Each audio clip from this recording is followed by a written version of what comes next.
My brother raised his glass and said, "To the best son in the family, me." Everyone laughed. Then Dad said, "And to Michael, our biggest burden." So I smiled and left. My mom wrote, "You'll regret this." I wrote, "Okay." I just stopped paying their bills and then they broke into my apartment. My father always said that family comes first. That blood is thicker than water. That no matter what happens, we should support each other. And for years, I believed him. I'm Michael Carter. I run a successful plumbing company built from scratch with my own hands. My crew respects me, my clients trust me, and my name stands for quality work in this city. I'm not rich, but I make enough to live well and enough to make sure my parents never had to struggle. Because I paid for everything. Their mortgage, their bills, their vacations, even the food on their table. Meanwhile, my younger brother, Alex, still lived at home. He was 31 years old and had never worked a serious job in his life. But if you asked my parents, he was the golden son. At every family dinner, Alex would sit beside me, patting my shoulder, saying things like, "Mike works so hard, Mom. I really admire him. I wish I had his discipline, but I just haven't found the right opportunity yet." We should all be grateful for everything Mike does for us. In front of my parents, he was my biggest supporter. Behind my back, he was my worst enemy. I found out the truth by accident one night about 2 years ago. I had stopped by my parents' house after work to drop off some groceries. As I stepped inside, I heard voices from the living room. Alex's voice. "Mom, Dad, you know Mike only does all this to make himself look good, right?" His voice was smooth, confident, like he was stating a fact. "He throws money around so you'll love him more than me. But deep down, he resents you for it." I stopped in my tracks. "He told me last week he's tired of paying your bills. That it's a burden. That he hates how much you rely on him." He sighed dramatically. I defended him, of course. I said Mike would never say that. He loves us. But maybe I was wrong. Maybe he does see you as a weight around his neck. I felt my hands clench into fists. Lies. All of it. I had never said any of those things. But Alex, lazy, manipulative Alex, was a master at playing the victim. My mother gasped. "I knew it. He always rushes off after dinner. He never spends time with us." "Exactly," Alex said. "And when he does come by, he acts like he's some kind of hero for paying the bills. Like we should be grateful." "Ungrateful little," my father muttered something I couldn't hear.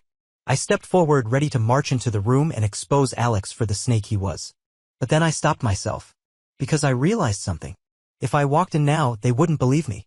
Alex had been poisoning their minds against me for years. Always playing the humble, struggling son. Always making sure they saw him as the good one and me as the selfish one. I took a step back. Then another. And I left. I never told Alex I had heard that conversation. I wanted to see how far he would go. And over the next 2 years, I watched it happen. Every time I paid for something, Alex twisted it. "Mike just wants control." Every time I didn't visit, "Mike doesn't really care about us." Every time I gave them money, "Mike thinks he can buy your love." And my parents? They ate it up. Until the night they finally showed me exactly what I was worth to them. The celebration that wasn't mine. The dining room was packed with relatives, the air thick with laughter, the clinking of glasses, and the rich scent of roasted lamb. It was my mother's birthday, and I had, of course, paid for everything, the catering, the decorations, even the new dress she was wearing. I stood at the edge of the room, sipping my beer, exhausted from a long day at work, but content to see her happy. Then came the toast. "To our wonderful son, Alex," my father announced, raising his glass. "For being the pride of this family, for always being there when we need him." A round of applause. My beer glass froze at my lips. "Alex?" I looked at my brother, sprawled lazily in his chair, a cocky grin on his face. He caught my eye and winked. And that was the moment I knew. He had one. He had spent years twisting the truth, manipulating them, rewriting history in his favor. And now in their eyes I was nothing. "And to you, Michael," my mother added suddenly, turning toward me with a sweet smile. For being here." Laughter rippled through the room. For a moment I thought I had misheard her. "Here's to Michael." Alex smirked, lifting his glass. "Our little burden." More laughter. A burden. That's what I was to them. Not the son who had kept them afloat all these years. Not the man who had sacrificed his own comfort so they could live well. Just a burden. I set my glass down carefully. My hands were shaking. And for the first time in my life, I didn't swallow it down. I didn't make excuses for them. I didn't pretend it didn't hurt. Instead, I stood up, pulled my coat from the back of my chair, and walked out. I didn't say a word. Behind me, the laughter faded. The music kept playing. No one followed me. By the time I reached my truck, the cold air biting my face, I knew one thing for certain. I was done. That night, I made 2 phone calls. The first was to my landlord. "I'm moving out," I said. "I'll be gone by the weekend." The second was to my bank. "I need to change all my account details. Every single one." Because as of that moment, my parents weren't my problem anymore. The first few days after moving out felt unreal. I had spent years surrounded by noise, my mother calling to ask for just a little more money, my father sighing about overdue bills, my brother lounging around like a king while I worked 12-hour days. But now in my new apartment, there was nothing but silence. Too much silence. I sat on my couch, staring at the unopened boxes around me. This was supposed to feel good. This was supposed to be freedom. Then why did I feel so uneasy? For the first time in my life, I wasn't responsible for anyone but myself. No one was asking me for anything. No one was guilt-tripping me into paying for something. And yet, deep down, I felt something stirring, a nagging voice in the back of my mind. How long before they come looking for you? I didn't have to wait long to find out. The next morning, my phone exploded with missed calls and messages. "Mom, where are you? Why are you ignoring us? Dad, this is ridiculous. Pick up the phone. Alex, dude, what is wrong with you?"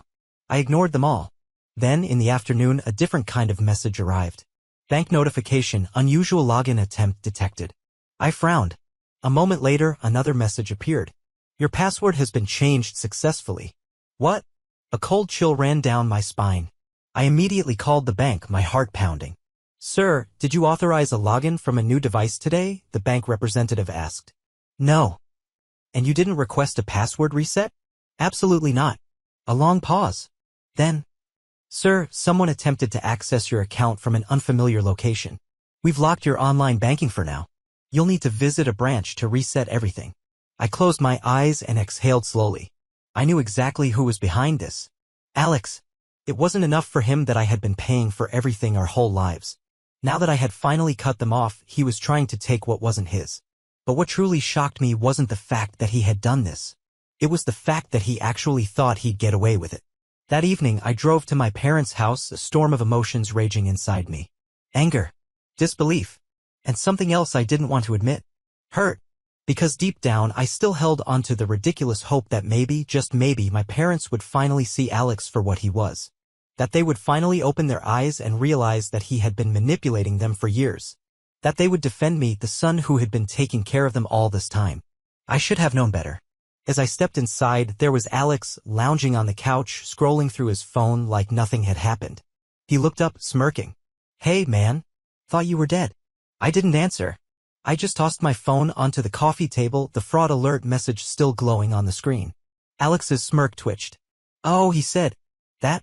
"Yeah," I said, my voice calm but cold. "That?" He leaned back, stretching. "Relax, I was just checking something." I took a slow step closer. "You were trying to steal from me." He scoffed. "Come on, Mike. Don't be so dramatic. It's not like you ever said you wouldn't keep helping out. You just walked away expecting us to figure things out. What did you think was gonna happen?" I just stared at him. His confidence. His arrogance. The way he acted like he was the victim here. Did he even believe what he was saying? Before I could respond, my mother stormed into the room. "There you are," she snapped, her face red. "Do you have any idea what you've done?"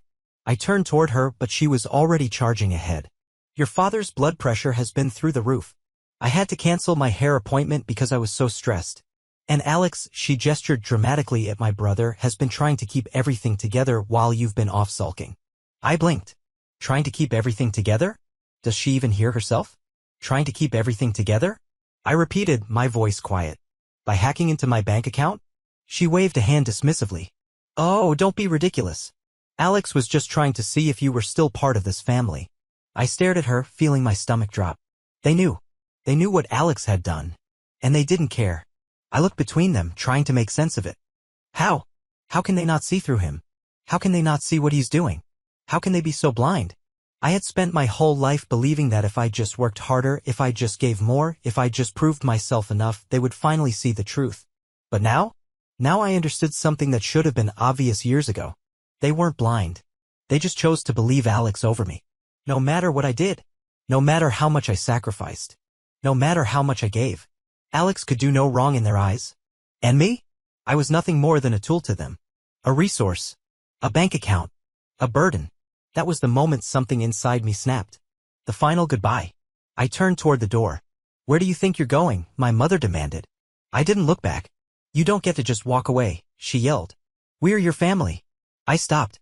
And in the calmest voice I had ever used, I said, no. You were my obligation. And I just canceled it. Silence. For the first time, even Alex had nothing to say. I stepped outside, feeling the cold night air hit my face. For years, I had let them control me. Let them guilt me into believing that I owed them something. But now I was done. And no matter what they tried next, because I knew they would try something, I wasn't coming back. I had cut them off. I had moved out. I had made it clear that I was done. But they weren't. The calls turned to threats. For the first few days, the calls and messages didn't stop. Mom, Michael, this is not how a son behaves. We need to talk. Dad, come home now. Enough of this nonsense. Alex, dude, you're being ridiculous. Just come over and let's fix this. I ignored every single one. Then the tone changed. Mom, do you really want to abandon your family? After everything we did for you? Dad, you think you're so independent? Let's see how long that lasts when you have no one left. Alex, you're making a big mistake. If you keep acting like this, don't expect us to be there when you come crawling back. Crawling back? They still didn't get it. They thought this was just some tantrum that I'd get lonely and come running home, wallet in hand. But I wasn't coming back. And that was when things got worse. Strange encounters. One evening, as I walked to my truck after work, I noticed a car parked across the street. It wasn't one I recognized, but something about it felt off. The next day, it was there again. And the next. Different parking spots, but always watching. At first, I thought I was imagining it. Maybe I was just paranoid. Then, one night, I left my apartment late to grab some food. As I stepped outside, I saw a man standing near the corner of the building, pretending to check his phone. When I walked past him, he didn't move. But in the reflection of a store window, I saw him watching me. I turned around. Hey! He looked up startled. Then, without a word, he walked off quickly, disappearing down the street. That's when I knew. This wasn't paranoia. Someone was following me. The private investigator. I didn't have to guess who was behind it. The next morning, I checked my mother's messages. Mom, we just want to know that you're okay. If you won't talk to us, we'll find another way. Another way. They had hired someone to watch me. I had left them, and instead of respecting my decision, they were tracking me like a criminal. For the first time since this whole thing started, I felt something I hadn't expected. Fear. Not just anger. Not just frustration. Real fear. Because this wasn't just about money anymore. This was control. And I had no idea how far they were willing to go to get it back. The breaking point. I decided I needed to put an end to this. So that evening, I did something I knew would draw them out. I sent a message to the family group chat. Michael, I know you hired someone to follow me. Stop now or I'll go to the police. Less than a minute later, my phone rang. Mom. I picked up. How dare you threaten us, she hissed. We're just worried about you. You left without a word and now you're accusing us of spying on you. I clenched my jaw. Because that's exactly what you're doing. We just want to be sure you're safe, she snapped. But I see now. You don't care about this family at all. I forced a laugh. That's funny. Because I cared for this family every single day until I finally realized something. Realized what? She demanded. That you don't actually love me, I said, my voice steady. You just love what I can do for you. Silence. Then her voice dropped to an icy, sharp whisper. You think you're so smart? So independent? Who's going to cook for you? Who's going to wash your clothes? Who's going to clean up after you when you realize you can't do anything for yourself? I froze. Not because she was right, but because I suddenly understood why she was so sure I would come back. Growing up, my mother had never let me take care of myself. If I tried to do laundry, she would push me aside. You'll ruin your clothes. If I tried to cook, she would snatch the knife from my hands. You'll cut yourself. If I tried to clean, she would shake her head. You'll just make it worse. And over time, without even realizing it, I had stopped trying. I had spent years believing she was just being a caring mother. That she was just helping. But now I saw it for what it really was. It was control. She had never wanted me to be independent. She had raised me to need her. And now that I had left, she refused to believe that I could survive on my own. You'll regret this, Michael, she said, her voice dripping with certainty. You can pretend all you want, but you will come crawling back. And when you do, don't expect us to welcome you with open arms. And she hung up. That was the moment I knew. They weren't stopping. And if I didn't take drastic action, they would never leave me alone. Preparing for war. I spent the next morning at the bank, changing every single financial detail I had. New accounts. New cards. New passwords. Then I called a lawyer. I need to make sure my family has no access to me, my finances, or anything I own, I told him. Understood, he said. I'll draft a legal notice immediately. If they attempt to access anything of yours again, we'll take action. That was step 1. Step 2 was the police.